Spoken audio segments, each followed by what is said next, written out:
Hoje o vídeo vai ser sobre testosterona, essa palavrinha mágica que é tão importante para os homens e que é tão importante na nossa vida sexual e quando ela some, aí vem aquele grande problema que é a queda de libido. Eu recebo muitas mensagens dos seguidores com esse problema. Então eu chamei um especialista aqui, o nutrólogo Dr. Alfredo Cruz, que vai conversar com a gente sobre testosterona, reposição hormonal e queda de libido. Tudo bom, doutor? E aí, boa noite. A gente vai responder as perguntas que vocês mandaram pra gente no Instagram.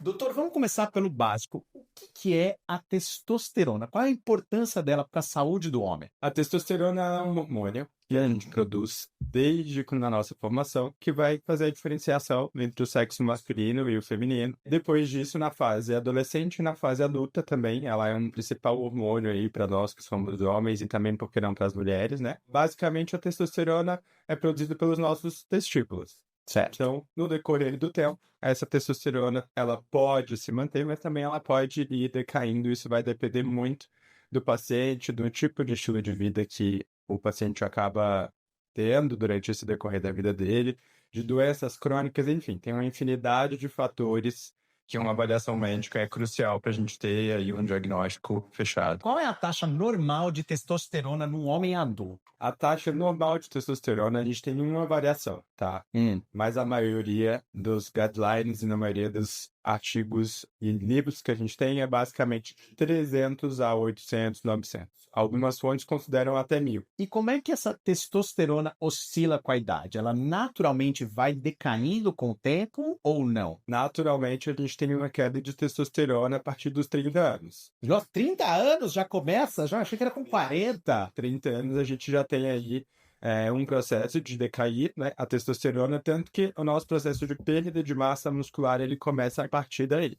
Óbvio que é gradual, né? Gradual. Então, se a gente manter um estilo de vida um pouco mais saudável, com hábitos de vida regulares ali, prática de atividade física é super importante, a gente tem essa testosterona mantida. Além da perda de massa muscular e da queda de libido, quais outras consequências da diminuição da testosterona? Sonolência em excesso, indisposição, o paciente não quer fazer nada. Às vezes esse sintoma também é confundido com uma depressão, que é uma doença que também está associada à baixa de testosterona, não só isso, mas então precisa se fazer ali um diagnóstico diferencial com a avaliação médica. A perda de peso que não vem também. A obesidade, ela é acompanhada pela baixa de testosterona. E você mencionou a depressão é um fator que pode causar a queda de testosterona ou é o contrário? A queda de testosterona pode agravar um quadro de depressão? A queda de testosterona pode agravar um quadro de depressão. Porque envolve também essa perda de energia, essa apatia, né? E aí, esse quadro, quando a gente está com depressão, a gente já fica mais letárgico, né? Fica menos motivado para tudo. E aí, com a queda da testosterona, isso só se agrava, só piora. Isso só se agrava. E eu imagino também que tem a ver um pouco com autoestima também. Se você perde massa muscular, se você perde o drive sexual, se você ganha peso, isso também pode afetar a sua autoestima e causar ou agravar um quadro de depressão. Exatamente. Até porque a depressão, ela é um quadro que te deixa apático. Então, geralmente, um quadro de depressão ou um quadro de obesidade te leva a ter também a baixa de testosterona, não só pela baixa dela com o decorrer do tempo, mas também porque o tecido adiposo, ele é a gordura que a gente tem no nosso corpo e se ela tiver em excesso, ela leva a uma condição que a gente chama de hipogonadismo secundário. Na nossa linguagem, uma baixa de testosterona secundária à gordura que a gente tem. Diz uma coisa, quando a gente fala de queda de libido, eu sei que tem muita gente que está assistindo esse vídeo porque está lá em casa pensando, a minha libido já não está mais a mesma. Como é que a gente identifica se essa queda de libido tem a ver com a queda da testosterona ou se tem a ver com outros fatores, como fatores psicológicos, ou, por exemplo, um relacionamento de longa data, e aí já não tem aquela novidade do casamento, enfim. A gente tem a baixa de testosterona, consequentemente tem a baixa da libido. Mas Certo. aí sempre a baixa da libido é uma baixa de testosterona. Por isso que quando a gente vai dar um diagnóstico, a gente tem ali um paciente que apresenta esse sintoma, a gente precisa principalmente avaliar primeiro a parte psicossocial, a parte psiquiátrica, a parte do relacionamento duradouro, que às vezes ele vai, esfria, não é mais a mesma coisa, ou a questão do comodismo mesmo. E também, junto disso, ver se o paciente tem um hábito de vida regular. Porque se ele tem um hábito de vida regular, consequentemente, ele não vai ter nenhuma queda. Mas será que, necessariamente, se eu tenho essa baixa libido, eu tenho uma baixa de testosterona? Ou se é o relacionamento, ou se é a parte social, ou se é o cansaço em excesso, e não pratico atividade física, consumo ali industrializados, não tenho uma alimentação saudável. Cigarro, por que não drogas? Vape, bebida alcoólica. Uma coisa para a gente levar em consideração, se tem essa dúvida de será que é uma causa hormonal ou se tem a ver com a minha relação que deu uma esfriada, a gente sempre pode analisar como é que está a sua libido com outras pessoas, com outras circunstâncias, né? Você ainda tem tesão por outros homens e existem outras circunstâncias que te causam tesão, você fica excitado, às vezes com filme, às vezes com pornô, às vezes com um livro, qualquer coisa, já é sinal de que talvez o problema esteja muito mais localizado no seu relacionamento do que numa questão hormonal. Tem o exame que a gente dosa, testosterona total, livre,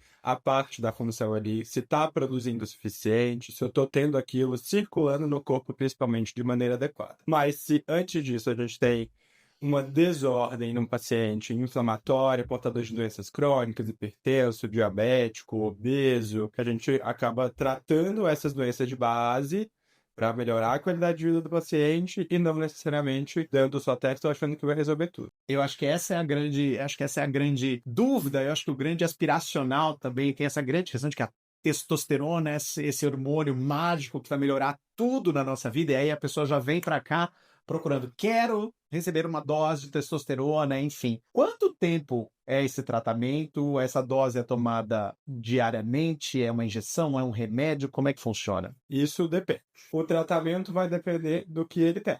Se for uma obesidade, a gente trata a obesidade, ele perde peso, ou a gente controla as doenças ali dele de base, e a testosterona volta a subir. Já se for um hipogonadismo, se for um paciente que já usava esteroide anteriormente, ou se ele já tem uma diminuição e a gente diagnosticou isso ali, o tratamento acaba sendo crônico. E esse tratamento crônico, como é que é?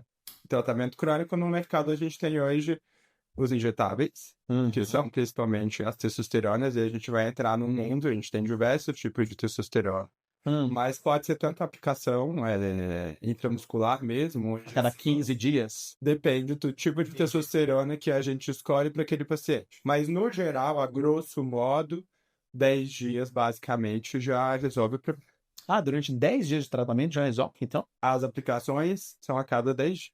Entendi. Tá. Dependendo do tipo de éster de testosterona que a gente escolhe, o tipo da testosterona. E aí, esse tempo, essa duração do tratamento pode ser a 6 meses, pode ser um ano, pode ser a longuíssimo prazo? Como é que funciona? Se ele tem uma falência, se a gente diagnostica que... Falência é zero. Fica zero. Zero e fica muito baixo. Muito baixo. Se ele já não tem mais os hormônios que produzem ali, acaba que ele tem um tratamento crônico. E aí vai para a vida inteira. Mas isso são casos mais raros, imagino eu. Isso são casos mais... E diz uma coisa, existem outras maneiras mais naturais de elevar a testosterona? Eu tinha lido que certos tipos de exercícios, especialmente para membros inferiores, tipo leg press, ajudam a aumentar a testosterona. Isso é real ou é mito? É real até que ponto a atividade física é o principal motivo que eleva a nossa testosterona. Colocou o leg press, por quê? É um grupamento muscular que a gente usa as pernas para fazer o exercício e recruta bastante o músculo. Então faz sentido. Eu achei que tinha a ver por causa da proximidade com o saco escrotal, com as gônadas. Não, tem nada a ver. Tem nada a ver. Não, é só a quantidade de músculo que a gente usa. A quantidade de músculo que a gente usa e a energia que a gente gasta. E aí, quando a gente está falando de exercício, a gente está falando de qualquer exercício, não necessariamente só musculação. Então, se a pessoa pratica um futebol, um vôlei, tudo isso ajuda a elevar a testosterona. Tudo isso ajuda. Você que está do outro lado, faz atividade física, se você se movimenta, a gente tem aí uma testosterona melhor. Por que a academia? Porque o exercício resistivo. Porque a gente consegue preservar a massa muscular. Visto isso, com o decorrer do tempo, passar da idade, se a gente tem uma baixa de testosterona, a gente perde músculo. Certo. Músculo é o nosso principal produtor de energia. A gente tem ali a nossa taxa metabólica basal, que é o que a gente usa para viver. Se você está aí sentadinho, parado, você tem uma taxa para gastar isso. Certo. Basicamente, o que você usa para viver. Se a gente tem músculo, e se você preserva isso com o decorrer da idade, acaba que você tem mais energia. Teoricamente, você poderia até comer mais, digamos assim, porque sua taxa metabólica basal é mais alta porque você tem mais músculo. Mas a gente sabe que com o decorrer do tempo, esse músculo tende a ficar menor. Se a gente consegue preservar isso e fazer exercício resistido, que comprovadamente, cientificamente, é o que mais preserva o músculo, a gente consegue ter uma longevidade melhor e uma taxa de testosterona maior. Então é quase como um ciclo. Então, os músculos são essenciais na produção de testosterona e, ao mesmo tempo, a testosterona ajuda a gente a criar mais músculos. Exato. É um mecanismo de retroalimentação. E aí, vamos então discutir essa parte estética da coisa, porque também muita gente está interessada na testosterona exclusivamente por isso, para ganhar corpo, para encorpar, para ficar mais gostoso. Faz sentido a aplicação de testosterona só do ponto de vista estético? Quais são os cuidados? Qual é a comparação em relação a um caso como esse de queda de testosterona? É bem diferente, tá? A gente sabe que existe um mercado que a gente usa, né? A gente tem aí um mercado que pinta a testosterona como se ela fosse a melhor das coisas, e a gente também recebe paciente que utiliza testosterona, e a gente tem no mundo gay principalmente o culto ao corpo, então acaba que a gente pega paciente que usa bastante tempo, e já tem uma falência que eu te falei, ela acontece secundariamente por conta do uso prolongado de testosterona. Se o cara usa a testosterona artificialmente, está recebendo externamente por alguma maneira, depois o corpo para de produzir por conta própria. E às vezes não volta mais. Tá vendo? Também não pode exagerar. Não pode exagerar.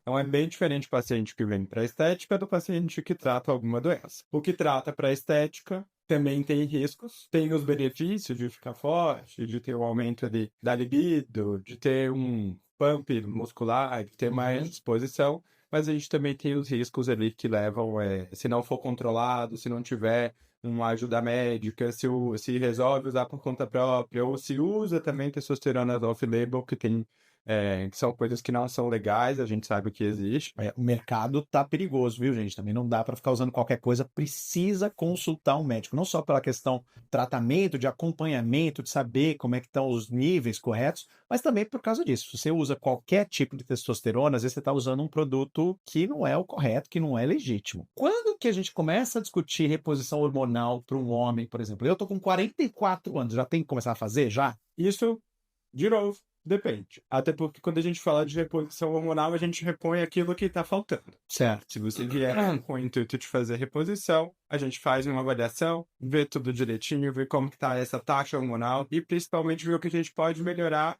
para ver se essa indicação vai ser adequada. Tem a indicação adequada, teve a baixa, tem o diagnóstico, ou então, para você que está do outro lado, já utilizava ou já utiliza e quer fazer algum tipo de controle, dar um segmento mais seguro, a gente consegue fazer isso por aqui. Eu recebi uma pergunta aqui de um dos seguidores lá no Instagram que era: sexo e masturbação ajuda a elevar a testosterona ou isso não tem nada a ver? Não ajuda. Acaba que você se estimula, tem a ejaculação, mas não aumenta a testosterona. Talvez seja um momento, a gente volta para o que você falou. Será que essa baixa libido é com o casal? É porque há bastante tempo? Sozinho você consegue ter ereção e tá tudo bem? Então, mas não tem nada a ver. Pode ejacular quantas vezes quiser, mas isso não vai levar a testosterona. Entendi. A testosterona está no começo desse processo, não no final desse processo. E testosterona para engrossar a voz, isso faz sentido depois que a gente está adulto? Eu recebi essa pergunta também no Instagram. Para homens cis, não faz nenhum sentido. Mas para homens trans, a testosterona, se ele faz uso, acaba engrossando a voz, tendo características masculinas.